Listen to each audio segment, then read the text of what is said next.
Bienvenue sur DCA Watch. Regardons comment se comporte le portefeuille PEA alors que les marchés actions ont accentué leur chute cette semaine. Je rappelle qu'il est composé de 11 actions dans des secteurs d'activité différents qui offrent un bon rendement avec des fondamentaux solides. Ce portefeuille contient 10 actions qui représentent à elles seules, du fait de leur pondération, la moitié du CAC 40. La majorité est estampillée ESG et fait partie de l'Eurostoxx 50, alors que la Française des Jeux appartient au SBF 120.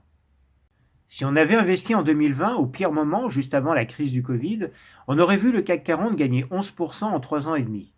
Dans le même temps, Total, Air Liquide, LVMH et L'Oréal ont surperformé l'indice. Et la performance de Sanofi est très proche de celle du CAC 40. Si maintenant on croise la performance et le rendement, on voit que Total, Air Liquide et Sanofi se démarquent au sein du portefeuille en affichant une croissance et un rendement supérieur ou égal à un ETF CAC 40 qui offre du 2,5% par an. Et pour l'instant, AXA résiste plutôt bien. Plus concrètement, si on avait investi 1000 € sur chaque ligne, on aurait fait une plus-value de 11%, soit exactement comme le CAC 40, mais avec un rendement moyen de 3,7% par an, c'est-à-dire un point de plus qu'un ETF. Regardons maintenant le CAC 40, dont la tendance est désormais négative à moyen terme. L'indice a cassé à la baisse le support des 6900 points, qui correspondait au plus bas du mois de mars pendant la crise bancaire. Il a maintenant en ligne de mire la Senkubai d'Ichimoku en pointillé bleu sur le graphique, autour des 6600 points. Le dessin d'une vague A d'Elliott que j'avais proposé dans une vidéo en juillet est clairement confirmé aujourd'hui. Elle a pour objectif les 6500-6600 points qui correspondent à la Senkubai d'Ichimoku.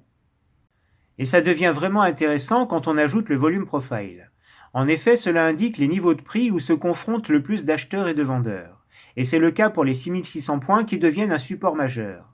Tant que ce support tiendra, la baisse actuelle ne sera en fait qu'une consolidation de 15% par rapport au plus haut de l'année. En effet, quand il y a beaucoup d'ordres, d'achat et de vente autour d'un prix, cela crée un point fixe, c'est-à-dire un support ou une résistance.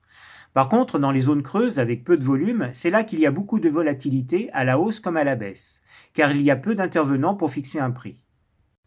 On a donc un point fort sur lequel le marché français va pouvoir s'appuyer. Les 6500 points vont jouer un rôle pivot. S'ils tiennent, on attendra un nouveau signal d'achat. Dans le cas contraire, on pourrait voir le CAC 40 revenir rapidement sur les 6000 points.